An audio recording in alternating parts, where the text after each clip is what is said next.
वक्रतुंड महाकाय सूर्यकोटि समप्रभ निर्विघ्नं कुरु मे देव सर्वकार्येषु सर्वदा।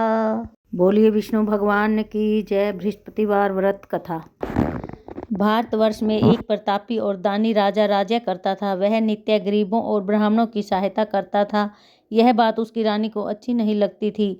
वह न गरीबों को दान देती, न ही भगवान का पूजन करती और राजा को भी दान देने से मना किया करती थी। एक दिन राजा शिकार खेलने वन को गए हुए थे तो रानी महल में अकेली थी। उसी समय बृहस्पति देव साधु वेश में राजा के महल में भिक्षा के लिए गए और भिक्षा मांगी।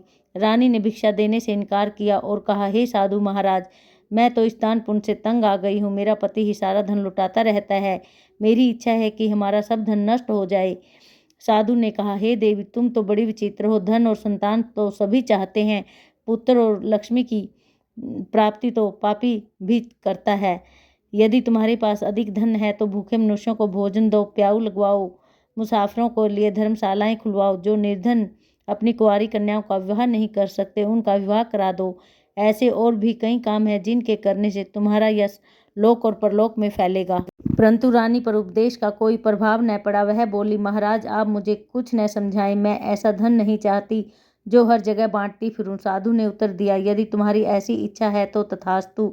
तुम ऐसा करना कि बृहस्पतिवार को घर को लीप कर पीली मिट्टी से अपना सिर धोकर स्नान करना, भट्टी चढ़ाकर कपड़े धोना। ऐसा करने से आपका सारा धन नष्ट हो जाएगा। इतना कहकर वह साधु महाराज वहां से लोप हो गए। साधु के अनुसार कई बातों को पूरा करते हुए रानी को केवल 3 बृहस्पतिवार ही बीते थे कि उसकी समस्त धन संपत्ति नष्ट हो गई। भोजन के लिए राजा का परिवार तरसने लगा। एक दिन राजा ने रानी से बोला कि हे रानी, तुम यहीं रहो, मैं दूसरे देश को जाता हूँ, क्योंकि यहाँ पर सभी लोग मुझे जानते हैं, इसलिए मैं कोई छोटा कार्य नहीं कर सकता। ऐसा कहकर राजा परदेश चला गया। वहाँ वह जंगल से लकड़ी काट कर लाता और शहर में बेचता। इस तरह अपना जीवन व्यतीत करने लगा। इधर राजा के परदेश जाते ही रानी और दासी दुखी रहने लगे। एक बार जब रानी और दासी को 7 दिन बिना भोजन के रहना पड़ा तो रानी ने अपनी दासी से कहा, हे दासी, पास ही के नगर में मेरी बहन रहती है, वह बड़ी धनवान है। तू उसके पास जा और कुछ ले आ ताकि थोड़ी बहुत गुजर हो जाए। दासी रानी की बहन के पास गई। उस दिन गुरुवार था और रानी की बहन उस समय बृहस्पति व्रत की कथा सुन रही थी। दासी ने रानी की बहन को अपनी रानी का संदेश दिया, लेकिन रानी की बड़ी बहन ने कोई उत्तर नहीं दिया। जब दासी को रानी की बहन से कोई उत्तर नहीं मिला तो वह बहुत दुखी हुई और उसे क्रोध भी आया। दासी ने वापिस आकर रानी को सारी बात बता दी। सुनकर रानी ने अपने भाग्य को कोसा। उधर रानी की बहन ने सोचा कि मेरी बहन की दासी आई थी, परंतु मैं उससे नहीं बोली, इससे वह बहुत दुखी हुई होगी। कथा सुनकर और पूजन समाप्त करके वह अपनी बहन के घर आई और कहने लगी, हे बहन, मैं बृहस्पतिवार का व्रत कर रही थी। तुम्हारी दासी मेरे घर आई थी, परंतु तब कथा होती है, न उठते हैं और न ही बोलते हैं, इसलिए मैं न बोली। कहो दासी क्यों गई थी? रानी बोली, बहन, तुमसे क्या छिपाऊं, हमारे घर में खाने के लिए अनाज नहीं था, इसलिए मैंने दासी को तुम्हारे पास कुछ लेने के लिए भेजा था। हम पिछले 7 दिनों से भूखे हैं। रानी की बहन बोली, देखो बहन, भगवान बृहस्पति देव सबकी मनोकामना को पूर्ण करते हैं। शायद तुम्हारे घर में अनाज रखा हो। पहले तो रानी को विश्वास नहीं हुआ, पर बहन के आग्रह करने पर उसने अपनी दासी को अंदर भेजा तो उसे सचमुच में अनाज से भरा एक घड़ा मिल गया। यह देखकर दासी को बड़ी हैरानी हुई। दासी रानी से कहने लगी, हे रानी, जब हमको भोजन नहीं मिलता तो हम व्रत ही तो करते हैं, इसलिए क्यों न इनसे व्रत की कथा और विधि पूछ ली जाए ताकि हम भी व्रत कर सकें। तब रानी ने अपनी बहन से बृहस्पतिवार व्रत के बारे में पूछा। उसकी बहन ने बताया, बृहस्पतिवार के व्रत में चने की दाल और मुनक्का से विष्णु भगवान का केले की जड़ में पूजन करें तथा दीपक जलाएं, व्रत कथा सुने और पीला भोजन ही करें। इससे बृहस्पति देव प्रसन्न होते हैं। और व्रत और पूजन विधि बताकर रानी की बहन अपने घर को लौट गई। 7 दिन के बाद जब गुरुवार आया तो रानी और दासी ने व्रत रखा। गुड़साल में जाकर चना और गुड़ बीन ले आई, फिर उससे केले की जड़ तथा विष्णु भगवान का पूजन किया। और पीला भोजन कहाँ से आए, इस बात को लेकर दोनों बहुत दुखी थे, क्योंकि उन्होंने व्रत रखा था, इसलिए बृहस्पति देव उनसे प्रसन्न थे। इसलिए वे एक साधारण व्यक्ति का रूप धारण करके 2 थालों में सुंदर पीला भोजन दासी को दे गए। भोजन पाकर दासी प्रसन्न हुई और फिर रानी के साथ मिलकर भोजन ग्रहण किया। उसके बाद वे सभी गुरुवार को व्रत और पूजन करने लगी। बृहस्पति भगवान की कृपा से उनके पास फिर से धन संपत्ति आ गई, परंतु रानी फिर से पहले की तरह आलस्य करने लगी। तब दासी बोली, देखो रानी, तुम पहले भी इस प्रकार आलस्य करती थी, तुम्हें धन रखने में कष्ट होता था, इस कारण सब धन नष्ट हो गया, और अब जब भगवान बृहस्पति देव की कृपा से हमें धन मिला है तो तुम्हें फिर से आलस्य होता है। रानी को समझाते हुए दासी कहती है कि बड़ी मुसीबतों के बाद हमने यह धन पाया है, इसलिए हमें दान पुण्य करना चाहिए, भूखे मनुष्यों को भोजन कराना चाहिए और धन को शुभ कार्यों में खर्च करना चाहिए, जिससे तुम्हारे कुल का यश बढ़ेगा, स्वर्ग की प्राप्ति होगी और पितर प्रसन्न होंगे। दासी की बात मानकर रानी बड़ा अपना धन शुभ कार्यों में खर्च करने लगी, जिससे पूरे नगर में उसका यश फैलने लगा। बृहस्पति वार व्रत कथा के बाद श्रद्धा के साथ आरती की जानी चाहिए। इसके बाद प्रसाद बांटकर उसे ग्रहण करना चाहिए। एक दिन राजा दुखी होकर जंगल में एक पेड़ के नीचे आसन जमाकर बैठ गया। वह अपनी दशा को याद करके व्याकुल होकर रोने लगा। बृहस्पतिवार का दिन था। एक दिन उसने देखा कि निर्जन वन में एक साधु प्रकट हुए। वह साधु वेश में स्वयं बृहस्पति देवता थे। लक्कड़हारे के सामने आकर बोले, हे लक्कड़हारे, इस सुनसान जंगल में तू चिंता मगन क्यों बैठा है? लक्कड़हारे ने दोनों हाथ जोड़कर प्रणाम किया और उत्तर दिया, महात्मा जी, आप सब कुछ जानते हैं, मैं क्या कहूँ। यह कहकर वह रोने लगा और साधु को अपनी आत्मकथा सुनाई। महात्मा जी ने कहा, तुम्हारी स्त्री ने बृहस्पति के दिन बृहस्पति भगवान का निरादर किया है, जिसके कारण रुष्ट होकर उन्होंने तुम्हारी यह दशा कर दिया। अब तुम चिंता को दूर करके मेरे कहने पर चलो तो तुम्हारे सब कष्ट दूर हो जाएंगे और भगवान पहले से भी अधिक संपत्ति देंगे। तुम बृहस्पति के दिन कथा किया करो। 2 पैसे के चने मुनक्का लाकर उसका प्रसाद बनाओ और शुद्ध जल से लोटे में शक्कर मिलाकर अमृत तैयार करो। कथा के पश्चात अपने सारे परिवार और सुनने वाले प्रेमियों में अमृत व प्रसाद बांटकर आप भी ग्रहण करो। ऐसा करने से भगवान तुम्हारी सब मनोकामनाएं पूर्ण करेंगे। साधु के ऐसे वचन सुनकर लक्कड़हारा बोला, हे प्रभु, मुझे लकड़ी बेचकर इतना पैसा नहीं मिलता जिससे भोजन के उपरांत कुछ बचा सकूं। मैंने रात्रि में अपनी स्त्री को व्याकुल देखा है। मेरे पास कुछ भी नहीं है जिससे उसकी मैं खबर मंगा सकूं। साधु ने कहा, हे लक्कड़हारे, तुम किसी बात की चिंता मत करो। बृहस्पतिवार के दिन तुम रोजाना की तरह लकड़ियां लेकर शहर को जाओ। तुमको रोज से दुगना धन प्राप्त होगा, जिससे तुम भली भांति भोजन कर लोगे तथा बृहस्पति देव की पूजा का सामान भी आ जाएगा। इतना कहकर साधु अंतर्ध्यान हो गए।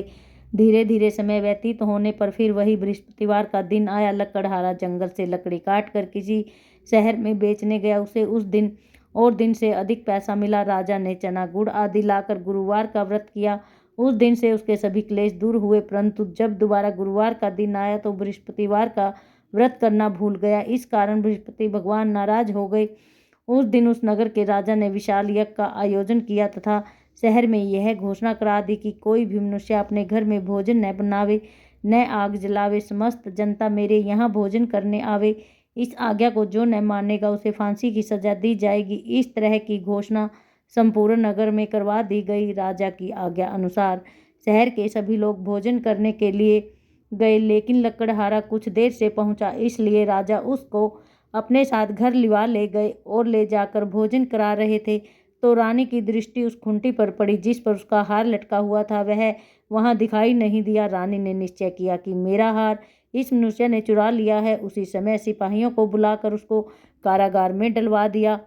जब लक्कड़हारा कारागार में पड़ गया तो बहुत दुखी होकर विचार करने लगा कि न जाने कौन से पूर्व जन्म के कर्म से मुझे यह दुख प्राप्त हुआ है, और उसी साधु को याद करने लगा जो कि जंगल में मिला था। उसी समय तत्काल बृहस्पति देव साधु के रूप में प्रकट हो गए और उसकी दशा को देखकर कहने लगे, अरे मूर्ख, तूने बृहस्पति देव की कथा नहीं करी, इस कारण तुझे दुख प्राप्त हुआ है। अब चिंता मत कर। बृहस्पतिवार के दिन कारागार के दरवाजे पर 4 पैसे मिलेंगे, उनसे तू बृहस्पति देव की पूजा करना, तेरे सभी कष्ट दूर हो जाएंगे। बृहस्पति के दिन उसे 4 पैसे मिले। लक्कड़हारे ने कथा कही। उसी रात्रि को बृहस्पति देव ने उस नगर के राजा को स्वप्न में कहा, हे राजा, तुमने जिस आदमी को कारागार में बंद कर दिया है वह निर्दोष है, वह राजा है, उसे छोड़ देना। रानी का हार उसी खूंटी पर लटका है। अगर तू ऐसा नहीं करेगा तो मैं तेरे राज्य को नष्ट कर दूंगा। इस तरह रात्रि के सपन को देखकर राजा प्रातःकाल उठा और खूंटी पर हार देखकर लक्कड़हारे को बुलवा कर क्षमा मांगी तथा लक्कड़हारे को योग्य सुंदर वस्त्र आभूषण देकर विदा कर दिया। बृहस्पति देव की आज्ञा अनुसार लक्कड़हारा अपने नगर को चल दिया। राजा जब अपने नगर के निकट पहुंचा तो उसे बड़ा आश्चर्य हुआ। नगर में पहले से अधिक बाग, तालाब, कुएं तथा बहुत सी धर्मशालाएं, मंदिर आदि बन गई हैं। राजा ने पूछा, यह किसका बाग और धर्मशाला है? तब नगर के सब लोग कहने लगे, यह सब रानी और दासी के हैं। तो राजा को आश्चर्य हुआ और गुस्सा भी आया। जब रानी ने यह खबर सुनी कि राजा आ रहे हैं तो उन्होंने बांदी को कहा, ए दासी, देख राजा हमको कितनी बुरी हालत में छोड़ गए थे। हमारी ऐसी हालत देखकर वह लौट न जाए, इसलिए तू दरवाजे पर खड़ी हो जा। आज्ञानुसार दासी दरवाजे पर खड़ी हो गई। राजा आए तो उन्हें अपने साथ लिवा लाई। तब राजा ने क्रोध करके अपनी रानी से पूछा कि यह धन तुम्हें कैसे प्राप्त हुआ? तब उन्होंने कहा, हमें यह धन तब बृहस्पति देव के इस व्रत के प्रभाव से प्राप्त हुआ है। राजा ने निश्चय किया कि 7 रोज बाद तो सभी बृहस्पति देव का पूजन करते हैं, परंतु मैं प्रतिदिन दिन में 3 बार कहानी कहा करूंगा। अब हर समय राजा के दुपट्टे में चने की दाल बंधी रहती तथा दिन में 3 बार कहानी कहता। एक रोज राजा ने विचार किया कि चलो अपनी बहन के यहाँ होवा में। इस तरह निश्चय कर राजा घोड़े पर सवार होकर अपनी बहन के यहाँ चलने लगा। मार्ग में उसने देखा कि कुछ आदमी एक मुर्दे को लिए जा रहे हैं। उन्हें रोककर राजा कहने लगा, अरे भाइयों, मेरी बृहस्पति देव की कथा सुन लो। वे बोलो, लो हमारा तो आदमी मर गया, इसको अपनी कथा की पड़ी है। परंतु कुछ आदमी बोले, अच्छा कहो, हम तुम्हारी कथा भी सुनेंगे। राजा ने दाल निकाल ली और जब कथा आधी हुई कि मुर्दा हिलने लग गया और जब कथा समाप्त हो गई तो वह राम राम करके खड़ा हो गया। आगे मार्ग में उसे एक किसान खेत में हल चलाता मिला। राजा ने उसे देख और उससे बोले, अरे भैया, मेरी तुम बृहस्पतिवार की कथा सुन लो। किसान बोला, जब तक मैं तेरी कथा को सुनूंगा तब तक 4 हरिया जोत लूंगा। जा अपनी कथा किसी और को सुनाना। इस तरह राजा आगे चलने लगा। राजा के हटते ही बैल पछाड़ खाकर गिर गए तथा किसान के पेट में बड़ी जोर से दर्द होने लगा। उस समय उसकी माँ रोटी लेकर आई। उसने जब यह देखा तो अपने पुत्र से सब हाल पूछा और बेटे ने सभी हाल कह दिया। तो बुढ़िया दौड़ी दौड़ी उस घुड़सवार के पास गई और उससे बोली कि मैं तेरी कथा सुनूंगी, तू अपनी कथा मेरे खेत पर चल कर ही कहना। राजा ने बुढ़िया के खेत पर जाकर कथा कही, जिसके सुनते ही उसके बैल उठ खड़े हुए तथा किसान के पेट का दर्द भी बंद हो गया। राजा अपनी बहन के घर पहुंच गया। बहन ने भाई की खूब मेहमानी की। दूसरे रोज प्रातःकाल राजा जगा तो उसने देखा कि सभी लोग भोजन कर रहे हैं। राजा ने अपनी बहन से कहा कि ऐसा कोई मनुष्य है जिसने भोजन नहीं किया, मेरी बृहस्पतिवार की कथा को सुन ले। बहन बोली, हे भैया, यह देश ऐसा ही है, यहाँ पहले लोग भोजन करते हैं, बाद में अन्य काम करते हैं। अगर कोई पड़ोस में हो तो देख आऊं। वह ऐसा कहकर देखने के लिए चली गई, परंतु उसे कोई ऐसा व्यक्ति नहीं मिला जिसने भोजन न किया हो। अतः वह एक कुम्हार के घर गई जिसका लड़का बीमार था। उसे मालूम हुआ कि उनके यहाँ 3 रोज से किसी ने भोजन नहीं किया है। रानी ने अपने भाई की कथा सुनने के लिए कुम्हार से कहा। वह तैयार हो गया। राजा ने जाकर बृहस्पतिवार की कथा कही, जिसको सुनकर उसका लड़का ठीक हो गया। अब तो राजा की प्रशंसा होने लगी। एक रोज राजा ने अपनी बहन से कहा, हे बहन, हम अपने घर को जाएंगे, तुम भी तैयार हो जाओ। राजा की बहन ने अपनी सास से कहा। सास ने कहा, हाँ चली जा, परंतु अपने लड़कों को मत ले जाना, क्योंकि तेरे भाई के कोई औलाद नहीं है। बहन ने अपने भैया से कहा, हे भाई, मैं तो चलूंगी, पर कोई बालक नहीं जाएगा। राजा बोला, जब कोई बालक नहीं चलेगा तुम भी क्या करोगी? बड़े दुखी मन से राजा अपने नगर को लौट आया। राजा ने अपनी रानी से कहा, हम निर्वंशी हैं, हमारा मुंह देखने का धर्म नहीं है और कुछ भोजन आदि नहीं किया। रानी बोली, हे प्रभु, बृहस्पति देव ने हमें सब कुछ दिया है, वह हमें औलाद अवश्य देंगे। उसी रात को बृहस्पति देव ने राजा को स्वप्न में कहा, हे राजा, उठ, सभी सोच त्याग दे, तेरी रानी गर्भ से है। राजा की यह बात सुनकर बड़ी खुशी हुई। 9वें महीने में उसके गर्भ से एक सुंदर पुत्र हुआ। तब राजा बोला, हे रानी, स्त्री बिना भोजन के रह सकती है, बिना कहे नहीं रह सकती। जब मेरी बहन आवे तुम उससे कुछ मत कहना। रानी ने सुनकर हाँ कर दिया। जब राजा की बहन ने यह शुभ समाचार सुना तो वह बहुत खुश हुई तथा बधाई लेकर अपने भाई के यहाँ आई। तभी रानी ने कहा, घोड़ा चढ़कर तो नहीं आई, गधा चढ़ी आई। राजा की बहन बोली, भाभी, मैं इस प्रकार न कहती तो तुम्हें औलाद कैसे मिलती? बृहस्पति देव ऐसे ही हैं, जैसी जिसके मन में कामनाएं हैं सभी की पूर्ण करते हैं। जो सद्भावना पूर्वक बृहस्पतिवार का व्रत करता है एवं कथा पढ़ता है अथवा सुनता है और दूसरों को सुनाता है, बृहस्पति देव उसकी सभी मनोकामनाएं पूर्ण करते हैं। जैसी सच्ची भावना से रानी और राजा ने उनकी कथा का गुणगान किया तो उनकी सभी इच्छाएं बृहस्पति देव जी ने पूर्ण की थी। इसलिए पूर्ण कथा सुनने के बाद प्रसाद लेकर जाना चाहिए। हृदय से उनका मनन करते हुए जयकारा बोलना चाहिए। बोलिए बृहस्पति देव भगवान की जय, विष्णु भगवान की जय। प्राचीन काल में एक ब्राह्मण रहता था। वह बहुत निर्धन था। उसके कोई संतान नहीं थी। उसकी स्त्री बहुत मलिनता के साथ रहती थी। वह स्नान न करती, किसी देवता का पूजन न करती। इससे ब्राह्मण देवता बड़े दुखी थे। बेचारे बहुत कुछ कहते किंतु उसका कुछ परिणाम न निकला। भगवान की कृपा से ब्राह्मण की स्त्री के कन्या रूपी रतन पैदा हुआ। कन्या बड़ी होने पर प्रातःकाल स्नान करके विष्णु भगवान का जाप व बृहस्पतिवार का व्रत करने लगी। अपने पूजन पाठ को समाप्त करके विद्यालय जाती तो अपनी मुट्ठी में जौ भर के ले जाती और पाठशाला के मार्ग में डालती जाती। तब ये जौ स्वर्ण के हो जाते और लौटते समय उनको बीन कर घर ले आती थी। एक दिन वह बालिका सूप में उन सोने के जौ को फटक कर साफ कर रही थी कि उसके पिता ने देख लिया और कहा, हे बेटी, सोने के जौ को साफ करने के लिए सोने का ही सूप होना चाहिए। दूसरे दिन बृहस्पतिवार था। इस कन्या ने व्रत रखा और बृहस्पति देव से प्रार्थना करके कहा, मैंने आपकी पूजा सच्चे मन से की हो तो मेरे लिए सोने का सूप दे दो। बृहस्पति देव ने उसकी प्रार्थना को स्वीकार कर लिया और रोजाना की तरह वह कन्या जौ फैलाती हुई जाने लगी। जब लौटकर जौ बीन रही थी तो बृहस्पति देव की कृपा से सोने का सूप मिला। उसे वह घर ले आई और उसमें जौ साफ करने लगी, परंतु उसकी माँ का वही ढंग रहा। एक दिन की बात है कि वह कन्या सोने के सूप में जौ साफ कर रही थी। उस समय उस शहर का राजपुत्र वहां से होकर निकला। इस कन्या के रूप और कार्य को देखकर मोहित हो गया तथा अपने घर आकर भोजन तथा जल त्याग कर उदास होकर लेट गया। राजा को इस बात का पता लगा कि अपने मंत्री को बुलाकर उसके पास गए और बोले, हे बेटा, तुम्हें किस बात का कष्ट है? किसी ने अपमान किया है अथवा कोई और कारण हो सो कहो, मैं वही कार्य करूंगा जिससे तुम्हें प्रसन्नता हो। पिता की राजकुमार ने बात सुनी और बोला, मुझे आपकी कृपा से किसी बात का दुख नहीं है। किसी ने मेरा अपमान नहीं किया है, परंतु मैं उस लड़की के साथ विवाह करना चाहता हूँ जो सोने के सूप में जौ साफ कर रही थी। यह सुनकर राजा आश्चर्य में पड़ा और बोला, हे बेटा, इस तरह की कन्या का पता तुम ही लगाओ, मैं उसके साथ तेरा विवाह अवश्य ही करवा दूंगा। राजकुमार ने उस लड़की के घर का पता बतलाया। तब मंत्री उस लड़की के घर गए और ब्राह्मण देवता को सभी हाल बताया। ब्राह्मण देवता राजकुमार के साथ अपनी कन्या का विवाह करने के लिए तैयार हो गए तथा विधि विधान के अनुसार ब्राह्मण की कन्या का विवाह राजकुमार के साथ हो गया। कन्या के घर से जाते ही पहले की भांति उस ब्राह्मण देवता के घर में गरीबी का निवास हो गया। अब भोजन के लिए अन्न भी बड़ी मुश्किल से मिलता था। एक दिन दुखी होकर ब्राह्मण देवता अपनी पुत्री के पास गई। बेटी ने पिता की दुखी अवस्था को देखा और अपनी माँ का हाल पूछा। तब ब्राह्मण ने सभी हाल कहा। कन्या ने बहुत सा धन देकर अपने पिता को विदा कर दिया।